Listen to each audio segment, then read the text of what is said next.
Hello everyone, I am Dr. KG Arora. Today we are going to discuss how to solve the numerical problems based on income method. इसमें हम step by step सबसे पहले formula सीख लेते हैं कि पहले स्टेप में इनकम मेथड से आपको कौन सा मैक्रो एग्रीगेट आएगा, देन जो उसमें क्वेश्चन में पूछा गया कैसे उसको कन्वर्ट करेंगे। चलिए स्टार्ट कर लेते हैं। तो फर्स्ट इज़ हमें समझना है कि जो कंपोनेंट्स हैं डोमेस्टिक फैक्टर इनकम के, वो ब्रॉड कंपोनेंट 3 हैं। First one is compensation of employees, second is operating surplus and third is mixed income of self employed. Compensation of employees के भी 3 कंपोनेंट मैंने ऑलरेडी पहले पिछले वीडियो लेक्चर में आपको बताया था।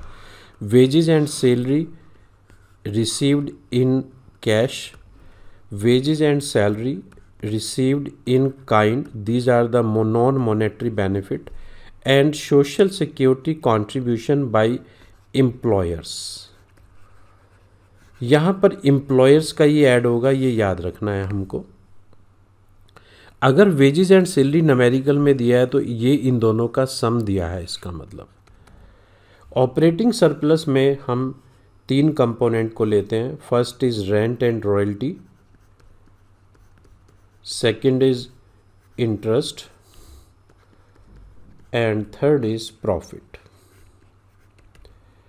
तो इसमें हम ऐड करके इसको हम ऑपरेटिंग सरप्लस अगर नहीं दिया है तो हम इसको ऐड कर सकते हैं। प्रॉफिट के भी 3 कंपोनेंट होते हैं, वो भी हम समझ लेते हैं। प्रॉफिट, एक पार्ट प्रॉफिट का शेयर होल्डर में डिवाइड हो जाता है जिसको हम डिविडेंड कहते हैं। 1 part we have to pay to the government as a corporation tax, and last part जो हमें रिटेन्ड अर्निंग, जो हमारी प्रॉफिट डिस्ट्रीब्यूट कहीं नहीं होता, अनडिस्ट्रीब्यूटेड प्रॉफिट, इसी को ये रिटेन्ड हो जाता है। ये किस लिए किया जाता है? जब भी फर्दर एक्सपेंशन करना हो, डाइवर्सिफिकेशन करना हो, तो अनडिस्ट्रीब्यूटेड प्रॉफिट ही काम आता है। अनडिस्ट्रीब्यूटेड प्रॉफिट का दूसरा नाम है रिटेन्ड अर्निंग और तीसरा नाम है इसका सेविंग्स ऑफ द कंपनीज। कभी कभी न्यूमेरिकल में प्रॉफिट आफ्टर टैक्स दिया होता है। इट मीन्स इसमें से उन्होंने प्रॉफिट में से कॉरपोरेशन टैक्स को माइनस किया है। तो जब आपको सिंपल प्रॉफिट में कन्वर्ट करना हो तो इसमें कॉरपोरेशन टैक्स ऐड कर दोगे, then we get the simple profit. फिर नेक्स्ट है मिक्स इनकम। अब इन सब को ऐड कर, कंपनसेशन ऑफ एम्प्लॉयज़, इन सब को ऐड करके हमारे पास आएगा NDP at FC, rent and royalty. ये हो गया हमारे पास ऑपरेटिंग सरप्लस का component, interest, profit, compensation of employees और मिक्स इनकम। सबसे पहले आप इनकम मेथड में एनडीपी एट एफसी निकालिए। ये पहले स्टेप में आपको ऐसा करना चाहिए। सेकंड स्टेप में जो पूछा गया हो क्वेश्चन में बाद में कन्वर्ट करिए। अगर एनडीपी एट एफसी ही पूछा गया है तो there is no need to go further, तो यहाँ पर आपको रुक जाना है उस समय। अगर आपको GNP at MP, GDP at FC जो भी पूछा गया है इसके बाद कन्वर्ट करना चाहिए।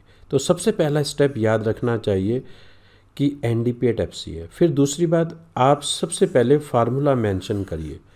जो आपको इसमें रिक्वायरमेंट है वो वहाँ से लीजिएगा। ऐसे नहीं कि न्यूमेरिकल के कंपोनेंट्स को देखकर फार्मूला नहीं बनाना है, पहले फार्मूला लिखना है, फिर उसके बाद वहाँ से उसकी फिगर लेनी है। इससे आपकी कोई गलती नहीं होगी। चलिए मूव करते हैं नेक्स्ट पॉइंट पर। तो NDP at FC is equals to sigma factor income, rent and royalty, interest, profit, compensation of employees and mix income. Operating surplus, rent and royalty, interest and profit. पर profit is further divided in 3 category. 1 is dividend, second is corporation tax and third is undistributed profit, that is retained earning. और mix income आ जाता है। Compensation of employees के भी 3 component होते हैं, wages and salaries in cash जिसमें हम मॉनेटरी बेनिफिट्स लेते हैं, wages and salary in kind जिसमें नॉन मॉनेटरी बेनिफिट होते हैं। Usually these are the facilities given by employers to their employees for their contribution in the production process. Then next is deferred payment का number आ जाता है, जिसमें provident fund, retirement, pension, ये सब आ जाता है। इसको कहते हैं social security contribution by employers. Employees का अगर न्यूमेरिकल में दिया है तो ऐड नहीं होगा, वो इसी में से चला जाता है। इसलिए इन तीनों को ऐड करके हमें कंपनसेशन ऑफ एम्प्लॉयज़ को फाइंड आउट करना है। पहले स्टेप में हमें एनडीपी एट एफसी निकालना है by adding rent and royalty, interest, profit, compensation of employees and mix income. And इसी को रेंट, रॉयल्टी, इंटरेस्ट और प्रॉफिट को ऑपरेटिंग सरप्लस कहते हैं, कंपनसेशन ऑफ एम्प्लॉयज़ और मिक्स इनकम। फिर इसके बाद जो भी कन्वर्ट करना है वो स्टेप 2 में करिएगा। एक ही लाइन में इस क्वेश्चन का आंसर देने की कोशिश मत करिए, there may be a chances of mistakes. To avoid the mistake step by step करिए, जैसे मैं बता रहा हूँ आपको। चलिए पहला हम न्यूमेरिकल लेते हैं, find out GNP at MP by using income method.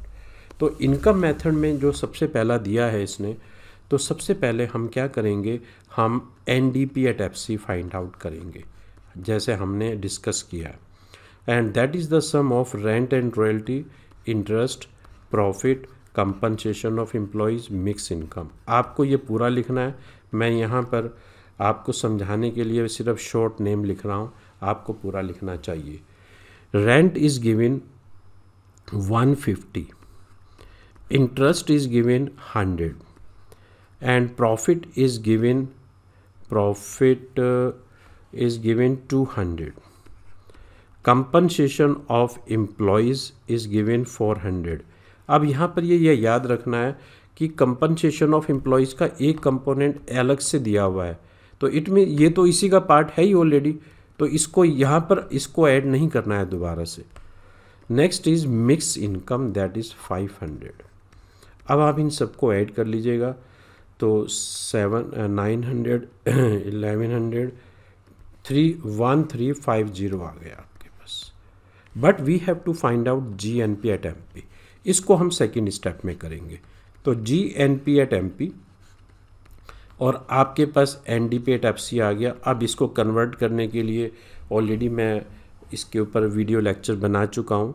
Net से ग्रोस पे जाने के लिए जो पहला लेटर होता है नेट और ग्रोस, उस पर जाने के लिए हमें डेप्रिसिएशन का रोल होता है। नेट छोटा कंसेप्ट है, ग्रोस बड़ा कंसेप्ट है, छोटे से बड़े पर जाएंगे तो प्लस का साइन आएगा। नेट से ग्रोस पर जाने के लिए डेप्रिसिएशन प्लस होगा। डोमेस्टिक से नेशनल पर जाने के लिए ये सेकंड लेटर है, इसमें एनएफआई होगा। प्लस क्यों किया, क्योंकि डोमेस्टिक छोटा कंसेप्ट है और नेशनल बड़ा कंसेप्ट है, therefore we are adding it. Then FC to MP में हमें अगर जाना है तो हमें क्या करना होगा, ये भी छोटा कंसेप्ट है और हम बड़े कंसेप्ट पर जा रहे हैं, और ये चेंज होता है नेट इनडायरेक्ट टैक्सेस से। तो हमारा फार्मूला बन गया, अब इसकी वैल्यू पुट करनी है। सबसे पहले फार्मूला मेंशन करिए, क्योंकि कई बार क्वेश्चंस में अननेसेसरी दिया होता है जो हमें ज़रूरत नहीं होता। तो जब आप फार्मूला मेंशन करेंगे तो वहाँ पर आपको ये याद रखेंगे, वहाँ पर आपको फिर गलती के चांस कम हो जाएंगे। तो N D P at F C is 1350, depreciation is given 50, net factor income from abroad -50 and then net indirect taxes that is 100। तो इससे हमारे पास आ जाएगा 1450 is the GNP at MP। इसमें हो सकता है कैलकुलेशन में आप एक बार देख लीजिएगा, पर मेथड मैं आपको बता रहा हूँ कि मेथड ऐसे ही करना है। पहले स्टेप में आपको NDP at FC find out करना है, सेकंड स्टेप में जो क्वेश्चन में पूछा गया है उसको उस पहले स्टेप से जो मैक्रो एग्रीगेट आया है उसको उसमें कन्वर्ट कर दीजिएगा। तो इस तरह से आपका कोई भी क्वेश्चन गलत नहीं होगा। सेकंड क्वेश्चन पर आते हैं हम। इसमें मैंने ऑलरेडी पहले ये सॉल्व किया था इस तरह से, तो आप इसको देख सकते हैं। Now we are moving to the next question. Based on income method. और इसमें क्या दिया है, we have to calculate national income. इसका मतलब NDPAT-FC के बाद हम जाना है। तो पहला स्टेप में हम क्या करेंगे, we will estimate the NDPAT-FC by taking the rent, interest, profit, compensation employees and mix income. तो रेंट कितना दिया हुआ है हमको 100, interest is given 50, profit is given 170 and compensation of employees wages and salary, इसमें कैश भी दे दिया, काइंड भी दे दिया, और दोनों को ऐड कर दीजिएगा तो 370 आ जाएगा। तो इसकी जगह पर 370 आ गया। बिल्कुल उसी सीक्वेंस में लिखिए जिस सीक्वेंस में फार्मूला लिखा है, तो गलती के चांस बिल्कुल नहीं होंगे। मिक्स इनकम 20, तो अब आप देख सकते हैं 150, 320 यहाँ से आ गया, 320 और 690, 710 आ गया हमारे पास। 710 is the NDPAT-FC, but we have to find out NNPAT-FC। तो NNPAT-FC हमें निकालना है और NDPAT-FC पर हम पहुंच गए, तो इसका मतलब सेकंड लेटर को हमें चेंज करना है, और वो होता है NFIA से। प्लस क्यों किया मैंने फिर दोबारा बता देता हूँ। डोमेस्टिक छोटा कंसेप्ट है, नेशनल बड़ा कंसेप्ट है। डोमेस्टिक से नेशनल पर जाने के लिए NFIA होता है, और प्लस इसलिए होता है कि छोटे से बड़े पर जा रहे हैं। NDPAT-FC 710, NFIA इज़, पर अब यहाँ पर देखना है, ये हमें चाहिए net factor income from abroad, but यहाँ दिया है टू एब्रॉड। तो जब टू से फ्रॉम पर जाना है तो इसका साइन चेंज करना होगा। तो यहाँ पर +10 नहीं लिखना है, -10 लिखना है, then it will be equals to 700। So वही पहला स्टेप में हमें NDPAT-FC निकालना है as per income method. Components के नाम लिखने हैं, फिर उनकी वैल्यूज़, रेस्पेक्टिव वैल्यूज़ लिखनी है। देन जो दूसरा कंपोनेंट दिया है जो क्वेश्चन में पूछा है उसको कन्वर्ट करना है। In this way you can calculate national income और मैक्रो एग्रीगेट। बहुत बिल्कुल भी आपको गलती नहीं लगेगी, एकदम 100% मार्क्स आएंगे। Thank you very much. In the next video lecture we shall try to solve more numerical